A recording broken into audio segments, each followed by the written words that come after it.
Good afternoon.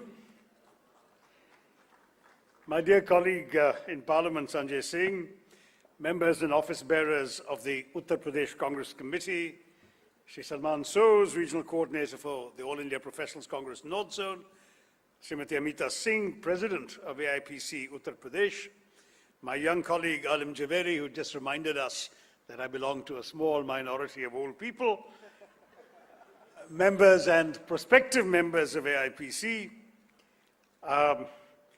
especially, of course, my gracious hosts in the Lucknow chapter of All India Professionals Congress, friends, mitron, I hope that covers everyone.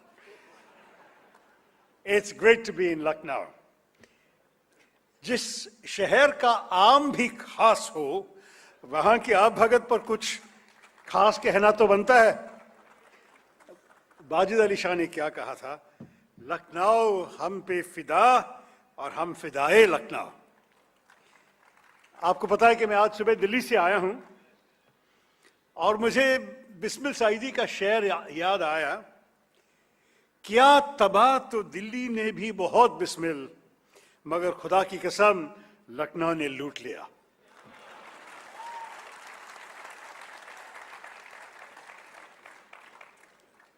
देखिए, ये वो लखनऊ है, मुझे पता है, जहां दुनिया की सबसे खूबसूरत कृष्ण लीला होती थी और नवाब बाजिद अली शाह कृष्ण बनते थे और उनकी बेगम्स गोपियां बनती थी। ये वो लखनऊ है जिसके स्वाद और जुबान दोनों में खुशबू आती है। ये वो लखनऊ है जिसकी साहित्य, कला और संस्कृति पूरी दुनिया में प्रसिद्ध है। ये वो लखनऊ है जिसकी अदब और तहजीब की पूरी दुनिया कायल है। नवाबों का शहर लखनऊ, नफासत का शहर लखनऊ, नजाकत का शहर Lucknow. It's such a pleasure to be here.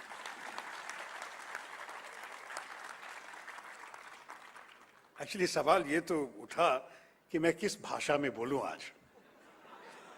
एक दोस्त ने मुझसे कहा, भाई ये लखनऊ है, आप हिंदी में नहीं बोलोगे तो कोई समझेगा नहीं। मैंने जवाब दिया, भाई मैं तो दक्षिण भारत से हूं, मैं हिंदी में बोलूंगा तो कोई समझेगा नहीं। लेकिन ये लखनऊ है तो मैं ये भी कहूंगा, हमारी हिंदी शैली का आजकल जिक्र होता है। हमारी हिंदी शैली का आजकल जिक्र होता है। किसी को खुशी मिलती है, किसी को फिक्र होता है। कुछ लोग प्रोत्साहित करते हैं, कुछ लोग हंसते हैं, लेकिन इस शहर में लोगों की हंसी का डर नहीं है, क्योंकि मुझे पता है कि काशिश लखनऊ ही की हर चीज भुला देती हैं। यह लखनऊ है जनाब, यहाँ हवा भी तहजीब से खाता है।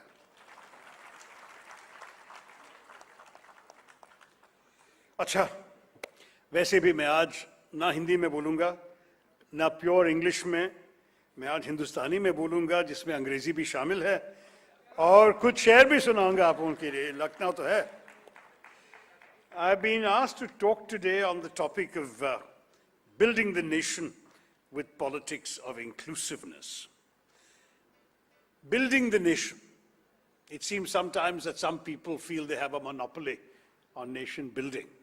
But in fact, it's a job for all of us. Every Indian has to build the Indian nation. And then the topic says with politics of inclusiveness. It's very interesting. Alim Javeri reminded us that we must include the young. And I was in turn reminded when I went to Parliament for the first time as a newly elected MP in 2009, and our then 78-year-old Prime Minister Manmohan Singh ji said to all the newly elected MPs, remember, we must always respect the impatience of the young. That was a very profound message. The young have a right to be impatient. They want change, they want jobs, they want hope, and they want it now. And that's why, to me, including the young is absolutely indispensable. Salman talked about inclusiveness in the economic sense, including the marginalized, including the poor, the downtrodden, the excluded. I've often found myself saying, even in Parliament, that the magic of the market will not appeal to those who cannot afford to enter the marketplace. We believe that we have to bring people up to be able to take advantage of the strengths of our economy. And that's why inclusiveness must include all this. It must include those of Amita's gender, because gender remains in many parts of our country a sad and serious cause for exclusion. We have heard our Prime Minister speak at the Lal Killa last year about New India. He used the phrase 14 times in 1 hour, New India. We don't hear it quite so much these days, and perhaps there's a reason for that, because there was nothing much wrong with the old India. It's the old India that was built by our great founding fathers, the heroes of the freedom struggle. It was an India that was built despite all the depredations that history has taught us about, including 200 years of British colonial rule, about which, as some of you know, I have written. And it was an India that took over a country back in 1947, where 90% of the population was living below the poverty line, where the life expectancy of every Indian born in 1947 was just 26 years of age, where the entire country's literacy rate was 17%. And it was worse for women, because the entire womanhood of India gave us a literacy rate of 8.8% in 1947. That is, you put 13 women in a room and only one of them could read and write. That was the India that the British left us.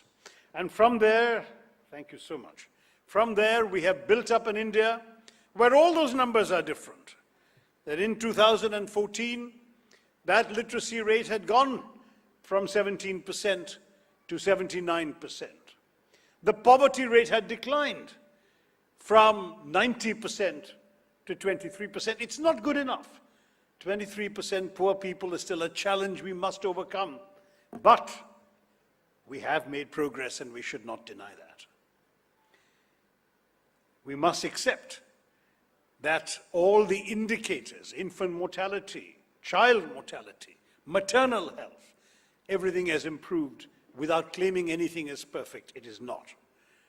But who of my age in this auditorium will claim that India has not grown and prospered in the first decades, the first 6.5 decades of its existence as an independent country? So there was no need to speak about New India as something that has just started now. The New India began in 2014, and we do not want a newer India that is built on the ruins of all that is good and noble in the old India. After all, आजकल क्या चल रहा है हमारे देश में? दर्द और चीख से उन्नाव कश्मीर भर डाला, दिखाकर ख्वाब अच्छा का क्या बदतर हाल कर डाला. Sorry. The fact is that this country has been facing enormous problems, which you all know about because you see them in your news and the headlines every day. The citizens of India, all of you, all of us, have an opportunity to defend the inclusive ideals of independent India's founding leaders, while rejecting those who adhere to a political ideology founded on exclusion and majoritarianism. I believe that these are in many ways difficult times for our nation, where battles are being fought every day to preserve the very soul of our nation. Our India, the India that Mahatma Gandhi fought to free, the India of Gandhiji, Nehruji, Sardar Patel, Dr. Ambedkar, Maulana Azad, and so many others, so many giants, Ram Manohar Lohia, Jayaprakash Narayan, they were all part of this great movement that brought us our freedom, and they have left behind unparalleled legacies that have stood the test of time and survived the turbulence of history. The soaring majesty of their work is now challenged by men of straw. Men who stood aside when history was painfully made.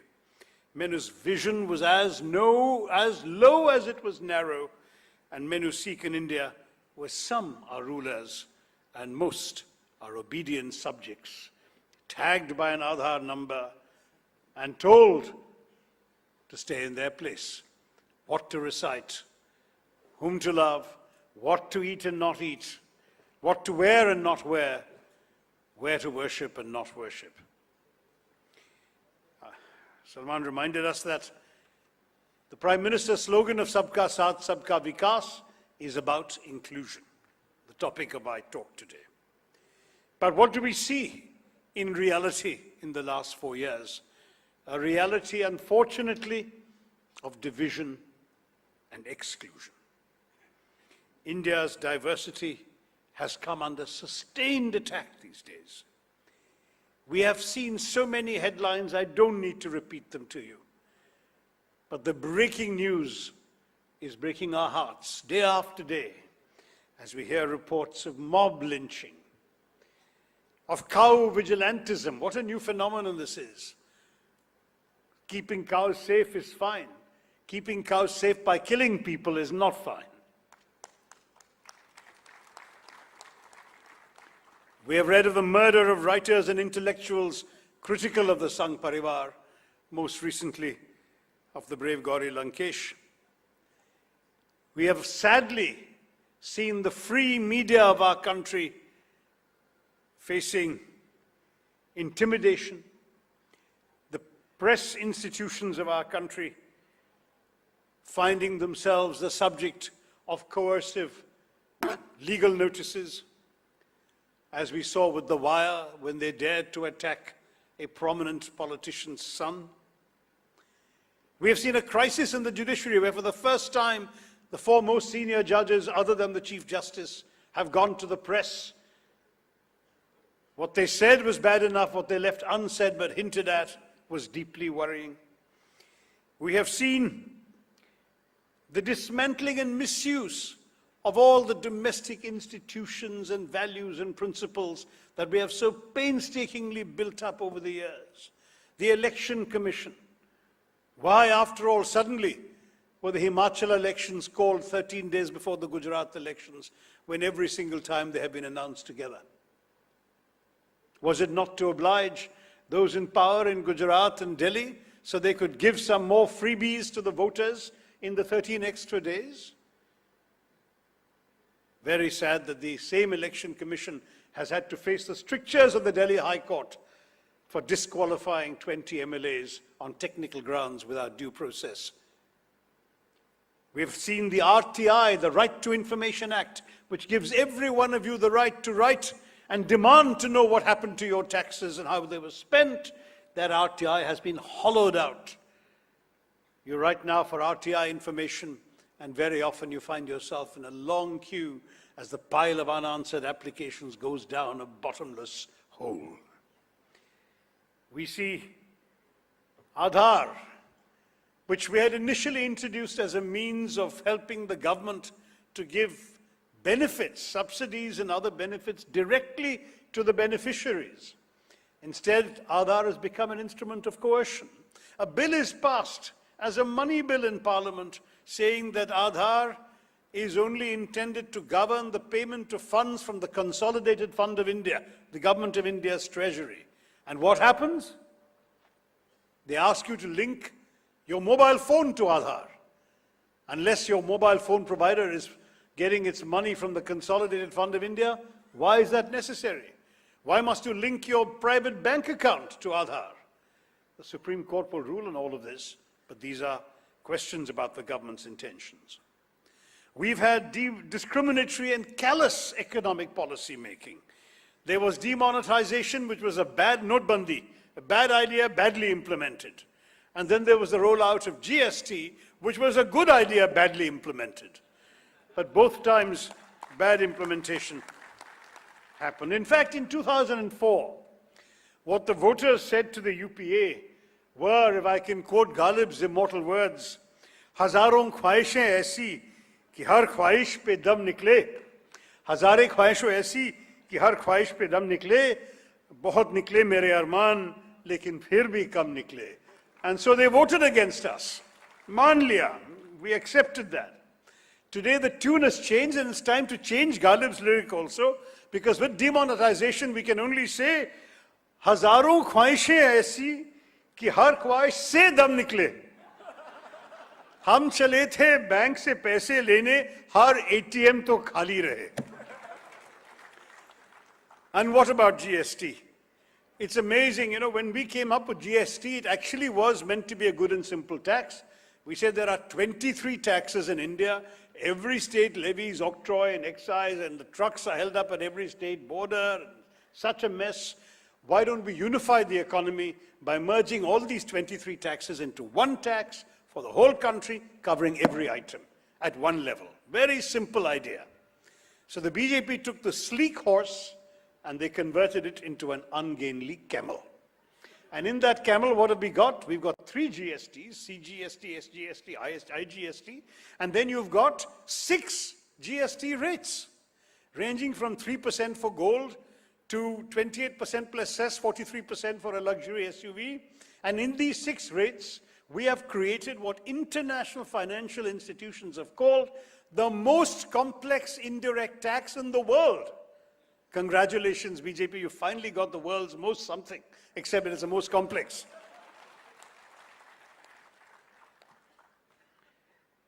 So, I was, in fact, alarmed as the rates. You remember the Congress party had insisted that in no account should any GST by constitutional amendment should not be allowed to go above 18%.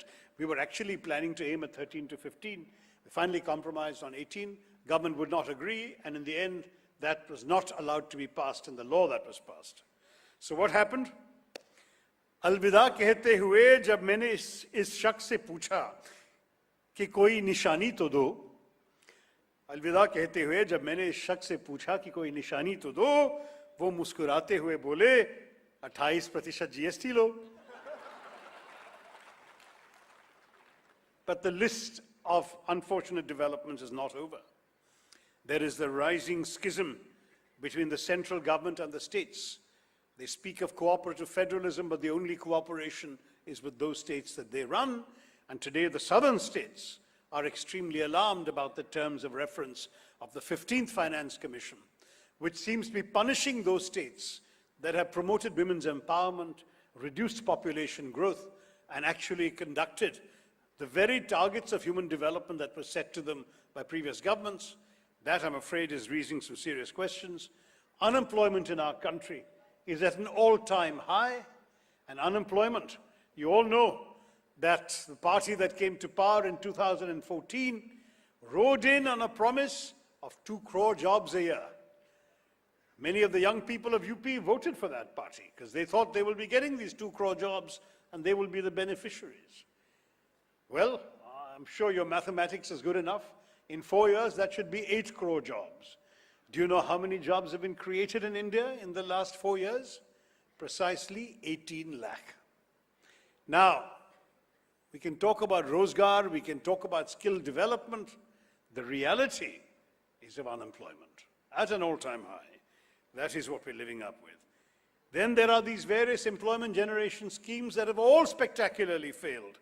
Make in India, Skill India, Digital India, Startup India, Stand Up India, Sit Down India. That's essentially where we stand now. It's sit down, because nothing, unfortunately, is going to happen with this government. And we are facing these challenges, unfortunately, because, unfortunately, the rhetoric ran away and we ran away with it. All of us were inspired by the brilliant speeches of our distinguished leader. But the best salesman in the world cannot keep selling you an empty package. And that is what the world is discovering, that the packages he sells so effectively have nothing behind them. This is the challenge the country continues to face. We are facing, of course, so many other tragedies which we will not directly blame the government for, but we will blame the government for the atmosphere they have unleashed. The horrific and tragic attacks against women, rapes, violence, murder. Kathua, now we know about all of these, the list goes on. I must say that part of the big problem we've had is that these speeches actually gave rise to hope. People believed in 2014 that change was in the air, that positive things were going to happen in their lives. कितना खौफ होता है मोदी जी के उन भाषणों में, कितना खौफ होता है मोदी जी के उन भाषणों में, पूछ इन परिंदों से जो अच्छे दिन के इंतजार में अभी भी है. You know, there's a better, shayad, not from, these were the ones I made up, but I'll give you one from Dushyant Kumar ji, which applies perfectly to Modi ji's promises. कहाँ तो तय था उजाला हर घर के लिए, कहाँ तो तय था उजाला हर घर के लिए, कहाँ चिराग मयसर नहीं शहर के लिए. That is the reality we are facing. And I'm told that apart from Lucknow, it is a reality everywhere else in UP. Broken promises.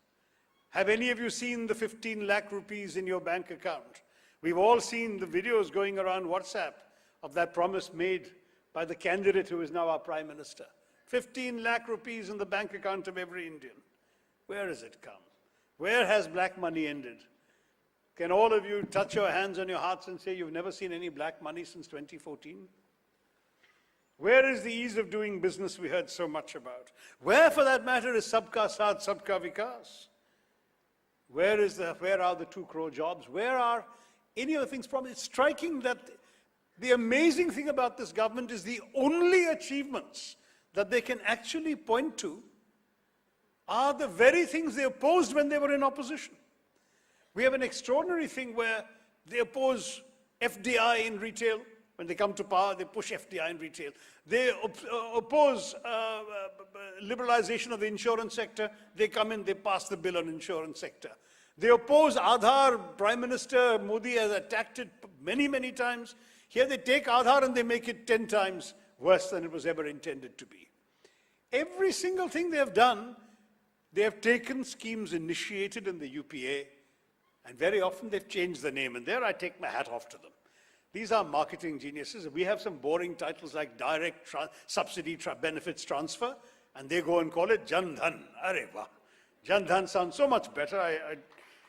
And I was struck to see, for example, when I agreed to be a Swachh Bharat ambassador in that first round of appointments, when I saw many of the other schemes of this government, that in every single scheme, they've actually put less money. Swachh Bharat has less money for substantive operations than the UPA sanitation program. Education, Rashtriya Uchathar Shiksha Abhiyan, Sarva Shiksha Abhiyan, all of those have less money than the UPA had put in them, even though, of course, each year the population keeps growing. But in every case, the publicity budget has gone up. On sanitation, the publicity budget is 5 times larger than what it was in the UPA. This is a marketing government, absolutely brilliantly accomplished in marketing, sadly not in actual results. You know, there's also the fact that Ghalib had anticipated this also, because he said, तेरे वादे पर जिए हम तो ये जान झूठ जाना, तेरे वादे पर जिए हम तो ये जान झूठ जाना कि खुशी से मर न जाते अगर एतबार होता. I lived by your promise as I knew that it was false. Would I have died of happiness if I'd believed it to be true? But you know, then Modi ji needs to know, as the poet Asrarul Haq Majaz, I think he's from here or not far from here, said, बड़ी मुश्किल है दुनिया का संवरना, बड़ी मुश्किल है दुनिया का संवरना, तेरी जुल्फों का पेचो खाम नहीं है. शायद उनकी दाढ़ी की जुल्फों के बारे में सोच रहा था Majaz. Now, instead of addressing the growing schisms in India's social fabric, what are we seeing? We are seeing the ruling establishment portraying dissent as seditious, protests as anti-national. They have marched into universities, whether it's BHU one day, whether it's AMU another day. Earlier it was JNU, it was IIT Madras, it was Hyderabad University. And in every case, the followers of our ruling party, their family of organizations, have acted to stifle speech, to stifle dissent, to oppose free thought, time after time after time. I was asked this afternoon at a press conference about your recent Jinnah controversy. And I said, that picture has been hanging there since 1938. How many times has the BJP been in power in UP since then? You tell me. How many times has the BJP been in power in the center since then? And yet, when it suits those who have no other achievements to point to, a polarizing issue comes very well to hand. Isn't that quite remarkable? And yet, when you ask the basic question, if there is a wrong portrait hung in a wrong place in a university, is that not for the university to discuss? Should you not have a debate about it? Should not the Students' Union hold a debate, or the University Senate or the Academic Council discuss it, thrash it out, make a recommendation to the Vice-Chancellor, take down the picture if necessary, leave it there if necessary, but discuss it intellectually? Isn't that what a university is for? But no.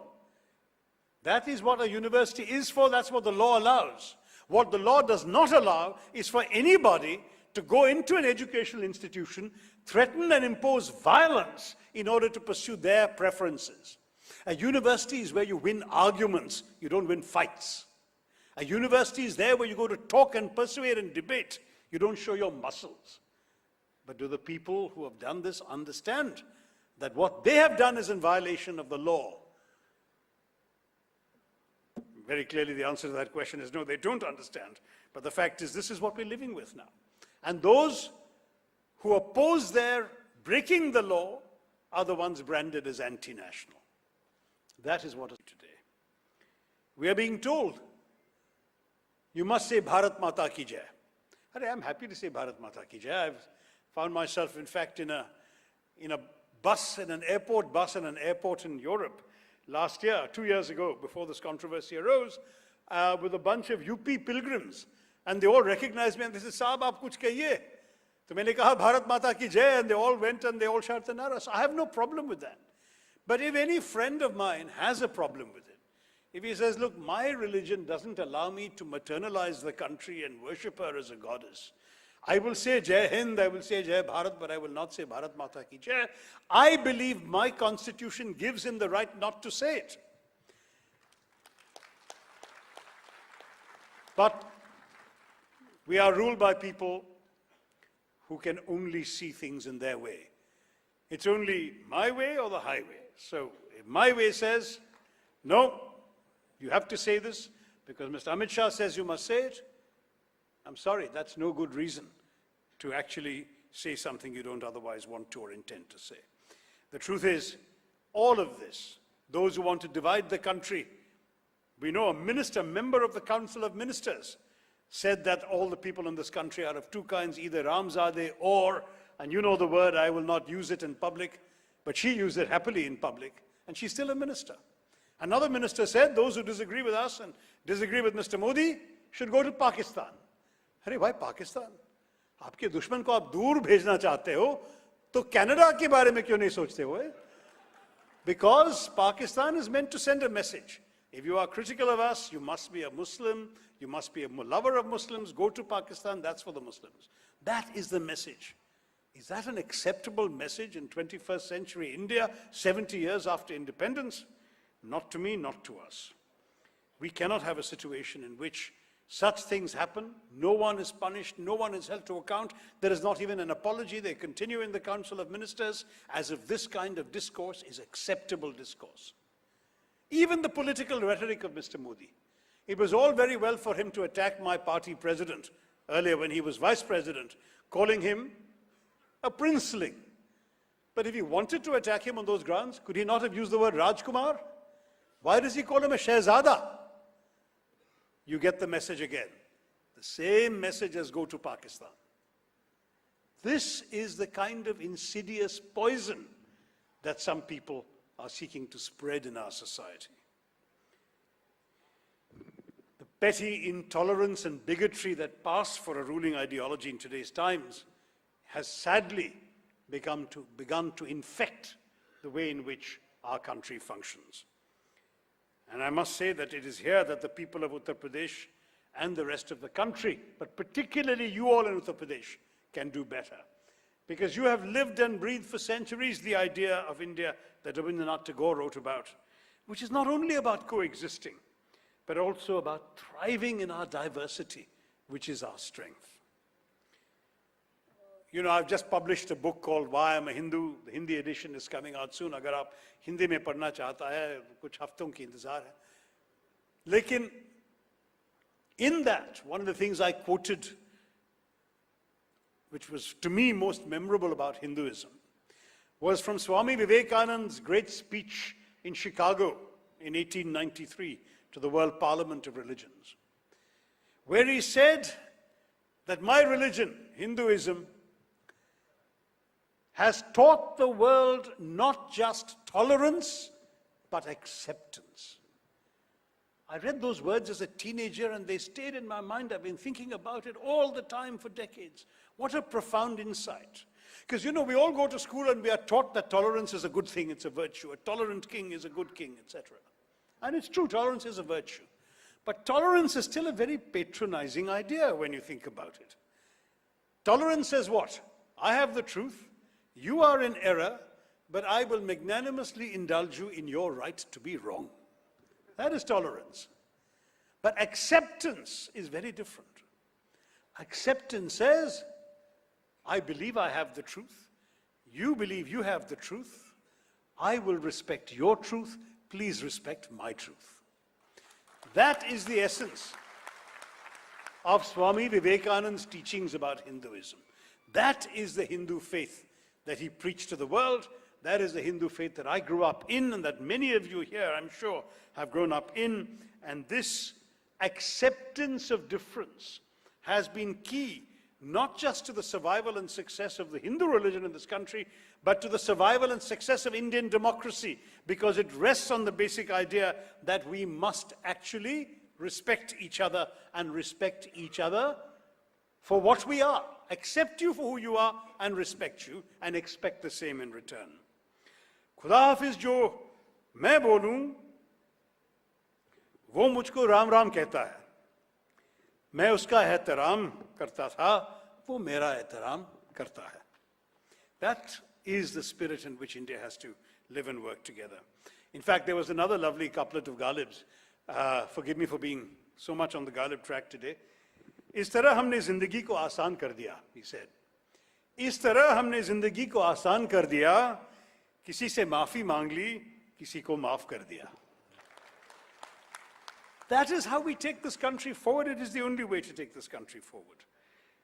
In turn, unity in diversity became the most hallowed of independent India's self-defining slogans. Another UP Shair, Anwar Jalalpuri, said very, very wisely, अनेकता में जहां एकता मिली अनवर, अनेकता में जहां एकता मिली अनवर, हम इस दयार को हिंदुस्तान कहने लगे. This has been the India we all cherish.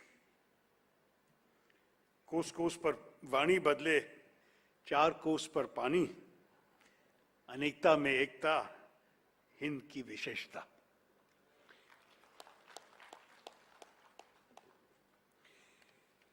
But the truth is that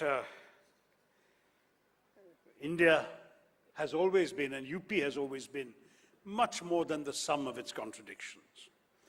I talked about Wajid Ali Shah playing Krishna, and his begums were playing the gopis. But what is interesting, he directed the play. He was, after all, the Nawab of Awadh, I mean, the ruler of the place. He directed the play.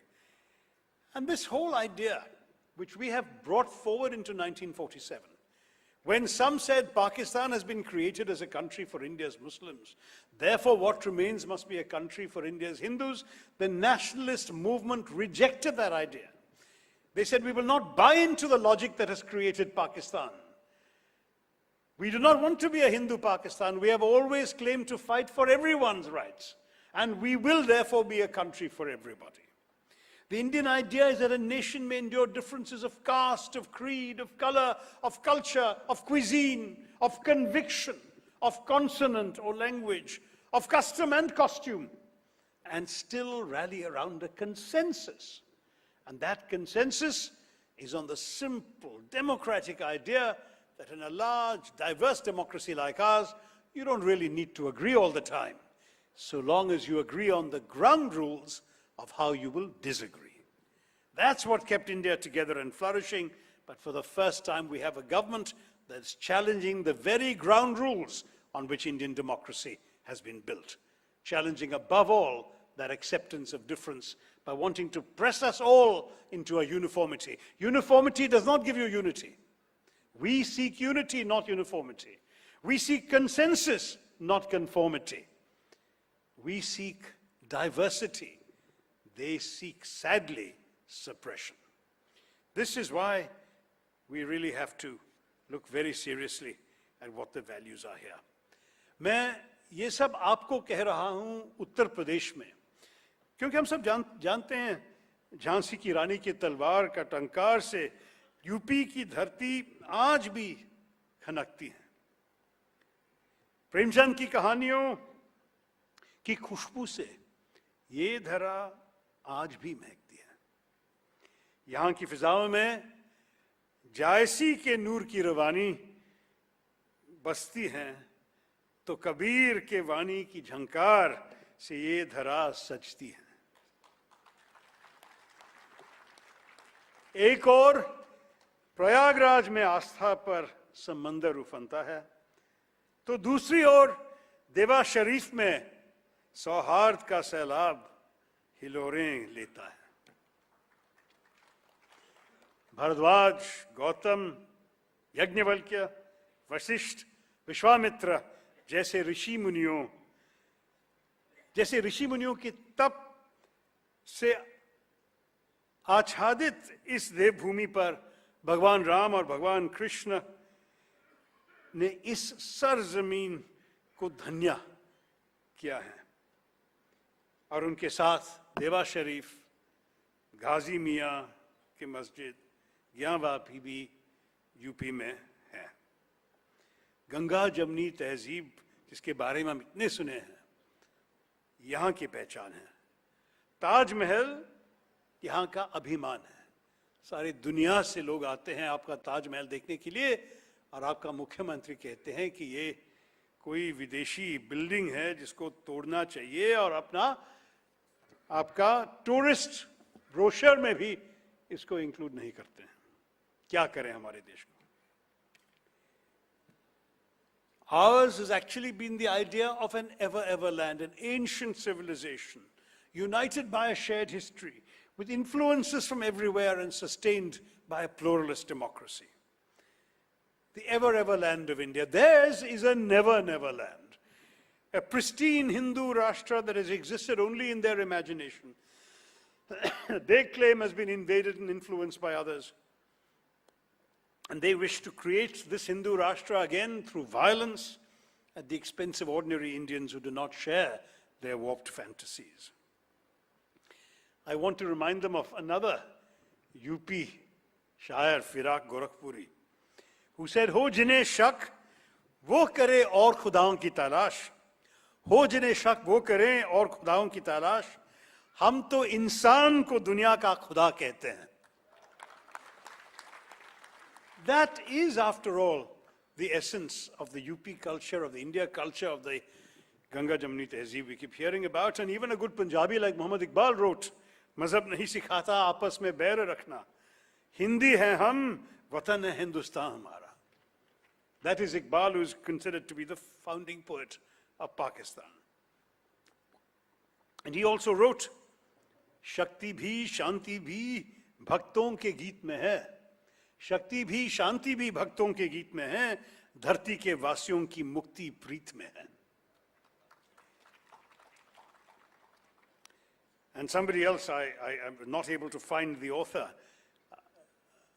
wrote, ना मस्जिद की फिक्र करो, ना मंदिर और गुरुद्वारे की, ना मस्जिद की फिक्र करो, ना मंदिर और गुरुद्वारे की, हिंदुस्तान सभी का है, यहाँ फिक्र हो भाईचारे की.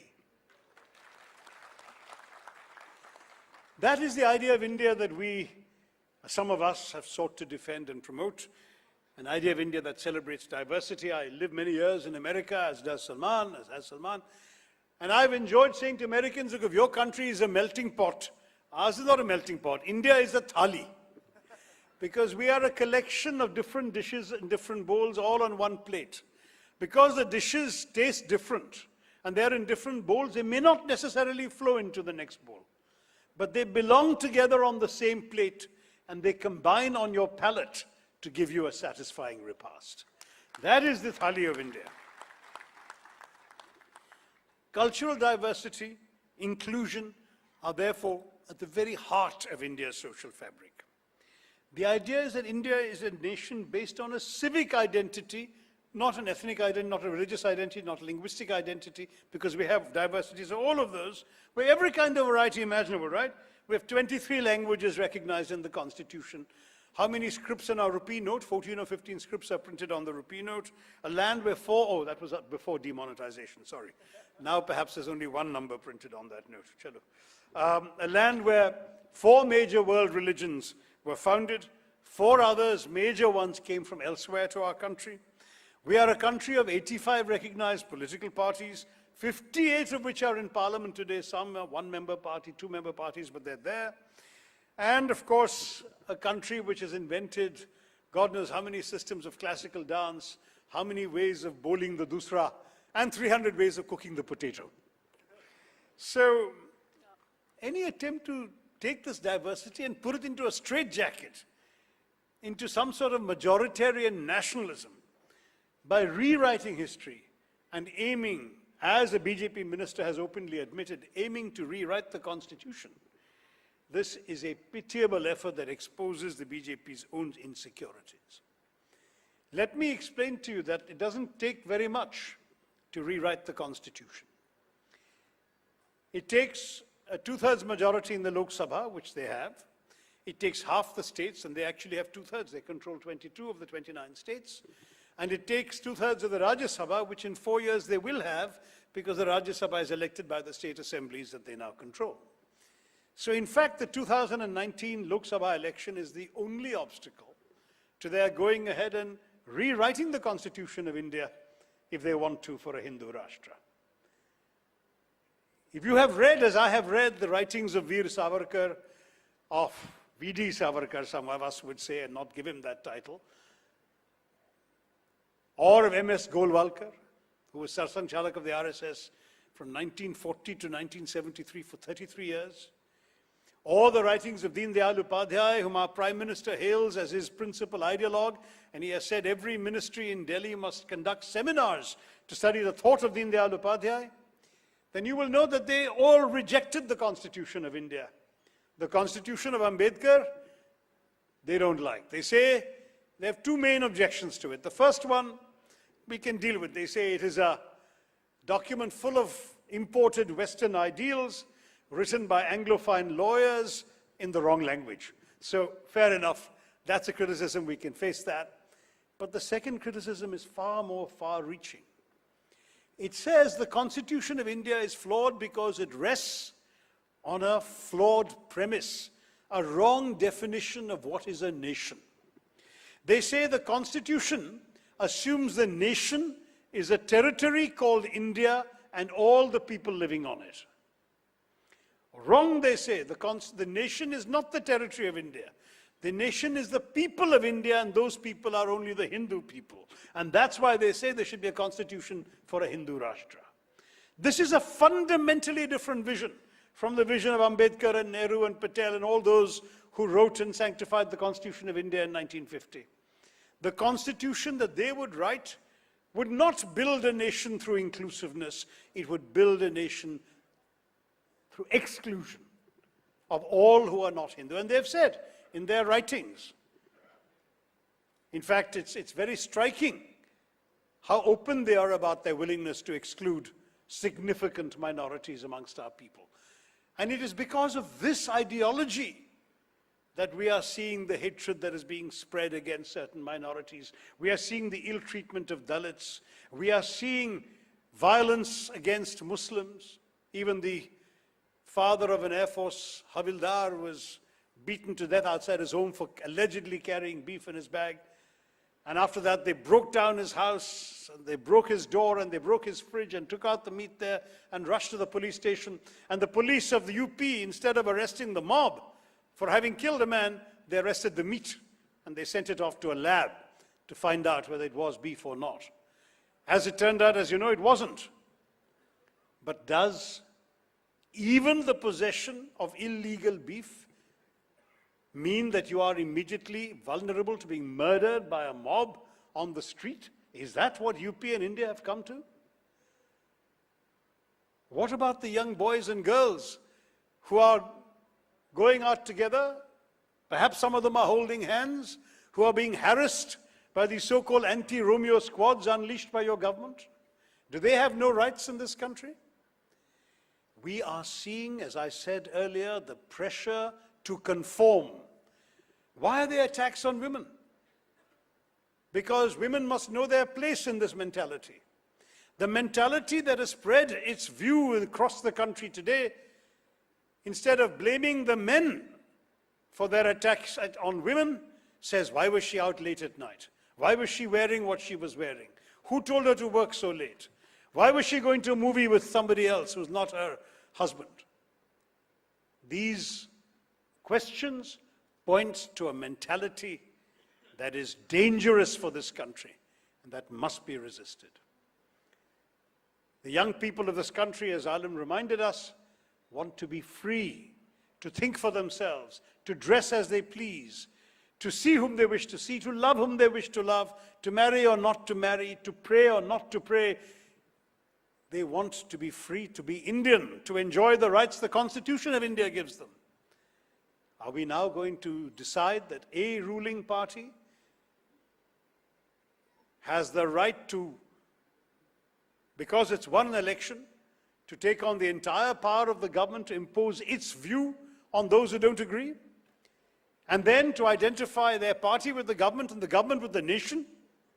Is that now what our country has come to? I'm sorry, by that definition, I too am anti-national, and I say it with pride. Now, of course, they're busy rewriting textbooks, because if you cannot impose conformity on the present, you can impose it on the past. Whatever you don't like, you just change. I'm sorry to say, they can rewrite textbooks, they cannot re-engineer the soul of India. That soul celebrates coexistence and acceptance of difference. In fact, for those of us in public life and politics, we should be reminded of Ali Sikandar Jigar Muradabadi's famous couplet, "Unka jo farz hai, wo arbab-e-siyasat jane. Unka jo farz hai, wo arbab-o-siyasat jane. Apna paigam muhabbat hai, jahan tak pahunche." और मुहब्बत पहुंचाना हमारी जिम्मेदारी है. In fact, an AIPC member from Haryana, Vijay Dhillon, has written a share that he sent me. भूल धर्म और जात को जब सब गीत प्यार के गाएंगे, भूल धर्म और जात को जब सब गीत प्यार के गाएंगे, तब भारत प्रबल होगा, तब अच्छे दिन आएंगे. If the BJP has any sense of vision or a goal beyond that of reducing our country to a Hindu Pakistan, then they must realize that they carry the dreams of all Indians with them, that they would be a responsible government, and they've let us down for 4 years. Patel, Nehru, Ambedkar, all of them understood that when you're writing a constitution, it's for everybody, not only for those who voted for you, not only for those who share your ideology. If you are the government, you are responsible for all Indians. Sabka saath, sabka vikas. They should start taking their own rhetoric seriously. The mandate of any government is not to turn citizens of the nation into foot soldiers against enemies of its own invention. Governments have to uphold our constitution. Mr. Modi had actually said, this constitution is my only holy book. Well, it's time he lived up to it and got his followers to live up to it. The future of all Indians depends on all of us feeling an equal ownership in this country, in the constitution of this country, in the future of this country. Instead, what do we have? A government that has gone to parliament and conducted disruption through its friendly proxies. Who was standing in the well of the Lok Sabha and not permitting a no-confidence motion to be debated? Who was standing in the well of the Lok Sabha and not allowing a debate on the Rafale deal or on the Doklam crisis on the border? Who was standing in the well of the House and not allowing the government to be made accountable for its many failures? The friends of the government, a former NDA ally, and thereafter a government that survives entirely on the grace of the central government. अपनी ये सौगंध देश को तहस नहस नहीं होने देंगे हम. उनका ये प्रयास संसद में बहस नहीं होने देंगे. But it's going to be tough when the monsoon session comes up of Parliament in July. The point is that commitment to pluralism, acceptance, and the freedom provided by a democratic system is only part of the battle. Providing a decent standard of living to the people of India, particularly those to the economically vulnerable, the marginalized, is the other commitment we must undertake. I won't go into that in so much depth because I think Salman has already laid that out for you. And the fact is that what we need together is a politics of inclusion that takes all of us forward. आओ इस रोशनी में सारे मसले हाल करें. आओ इस रोशनी में सारे मसले हाल करें. तुम भी जिम्मेदार हो और हम भी जिम्मेदार हैं.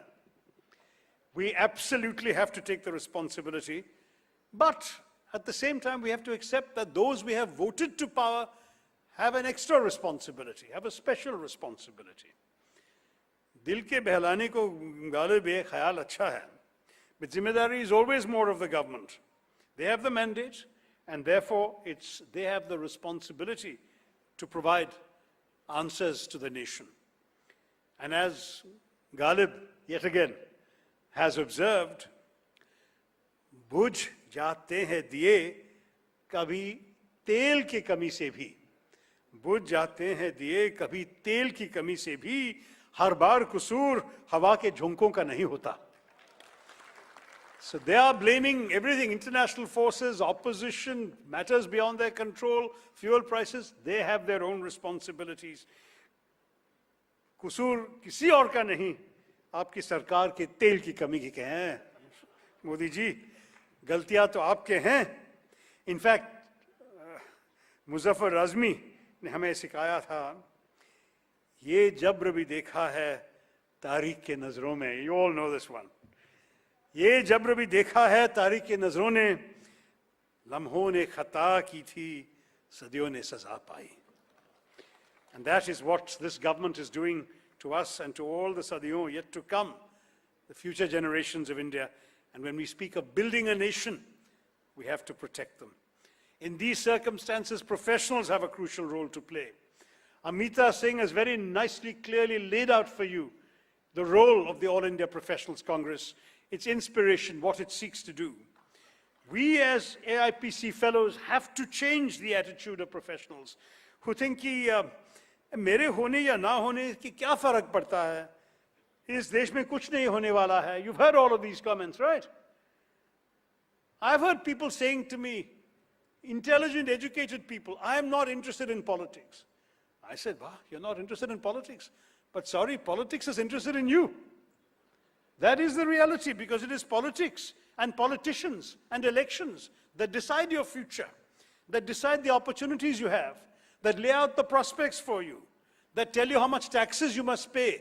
When you go to the petrol pump and you are paying prices that the rest of the world has long since forgotten because world prices dropped, and you are still paying more, it's because your government is taxing you. 55% of what you're paying at the pump is going into the pockets of this government. They are putting their hand into your pocket and taking it, and you say you're not interested in politics? Politics is putting its hand into your pocket, my dear friend. That is what this tax is all about. What are your taxes spent for? That too, it is the government that elects you, that decides. What are the policies your government undertakes? How do they defend your borders or fail to? All of this is we have to make those so-called non-political professionals realize कि भाई फर्क पड़ता है. आपका होना बहुत महत्वपूर्ण है. अगर राजनीति अच्छी नहीं है तो हम अच्छी करने की कोशिश करते हैं भाई, और करनी चाहिए. बुद्धिजीवी लोग राजनीति में आने लगे हैं. आप देखे हुए हैं इस मंच पे प्रोफेशनल्स बैठे हैं. सलमान सोच तो वर्ल्ड बैंक में काफी अच्छा करियर था उनका. He could have carried on rising there. He chose to come back and be involved in our country. उनकी वाइफ भी प्रोफेशनल है, डॉक्टर है, प्रैक्टिस तो थी वहाँ, लेकिन सलमान ने कहा कि देश की भविष्य के लिए we professionals must be involved. तो मैं कहूँगा जिम्मेदारी समझने लगे हैं हमारे प्रोफेशनल्स, बदलाव लाने लगे हैं, हम भी कर सकते हैं और हम करेंगे. AIPC, All India Professionals Congress, is a platform, a manch hai, to discuss issues. Each chapter will decide what they want to discuss. There is no high command telling them what to discuss, what to think. You saw these 5 papers that were presented to me. What interesting work on everything from the Banaras silks to the chicken work of UP, healthcare crisis. All these papers will go into our system. They will be circulated where relevant. Obviously, Banaras silk, it may be enough to have the opinions only of UP, but maybe on healthcare, we need to get doctors from other AIPC chapters around the country to give us their comments. And they will be inputs into the policies of the Congress Party, into the manifestos of the Congress Party, and into the positions taken by the members of Parliament of the Congress Party. So this is something that we are planning to do through the kind of work being done by our chapters. It gives policy. What do professionals do? They go to work, they do a good job, they earn a good salary, they pay their taxes, and they come home in the evening and they complain about the politicians. No need to do that now. You can actually be heard by the politicians. You can join the All India Professionals Congress, speak to each other, to fellow professionals like yourself, formulate views on issues you judge to be important, and push them up to the political leaders of the Congress Party, and thereby to the attention of the nation. To the professional, it seems to me India must remain an open society, in a rich and diverse and plural civilization, in one that is open to the contention of ideas and interests within it, that's unafraid of the prowess or the products of the outside world, that is wedded to the democratic pluralism that is India's greatest strength, and that's determined to liberate and fulfill the creative energies of its people, particularly of its professionals. We must do this with determination and passion. AIPC invites professionals, and of course today, especially in Uttar Pradesh, writers, poets, come and join us. Share your ideas, share your dissatisfaction, use your pen. I find that my pen reaches perhaps more people than any speech I can make would reach. Do not underestimate the power of the kalam, my dear friends. ये बेआवाज होती है, मगर ललकार होती है. ये बेआवाज होती है, मगर ललकार होती है. कलम को कम न अंको तुम, कलम तलवार होती है. And we must use it for the country. For our country to build this nation, this inclusive nation we've been talking about, it will have to embrace an inclusive vision and draw its inspiration from the key tenets of the core idea of India I've described to you already. Only by maintaining a commitment towards a democratic and pluralistic ethos can any idea of a new India, newer India, newest India be able genuinely to fulfill the aspirations of all Indians. We need, in that sense, a new India built on the foundations of the old, but not this government's version. We need to build on the great, great achievements of the past, but have, of course, an inclusive vision for the future. And that vision, that comes from us, from all of us who have gathered here to discuss these issues. And I'll quote Ghalib for one last time. I love his verses. Nazar ko badlo to nazare badal jate hain. Soch ko badlo to sitare badal jate hain. Kashtiyan badalne ki zarurat nahi. Disha ko badlo to kinare badal jate hain. We must remain faithful to the founding values of our nationalist movement. If we are going to rest on the achievements of the 20th century to build the future in the 21st century, build the future we seek for our country. This is the challenge before all of us, and it includes everyone. As Rahul Gandhi has said, I will never speak of a BJP Mukt Bharat because I want the people who have voted for the BJP also to come along in rebuilding this new India, this inclusive India. In fact, in the words of Makhdoom Moeddin, who was known as Shair-e-Inqilab, and I think he was also not far from here, he said, Hayat leke chalo, kainat leke chalo. Hayat leke chalo, kainat leke chalo, chalo to sare zamane ko saath leke chalo. हर तरफ समस्या ही समस्या है। सरकार सोचकर करने की बजाय करके सोच रही है और नतीजा आपके सामने है। कवि दुष्यंत ने ये लाइन शायद आज के दिन के लिए ही लिखी थी। हो गई है पीड़ पर्वत से पिघलनी चाहिए, इस हिमालय से कोई गंगा निकलनी चाहिए, और मेरे सीने में नहीं तो तेरे सीने में सही हो कहीं भी आग, लेकिन आग जलनी चाहिए।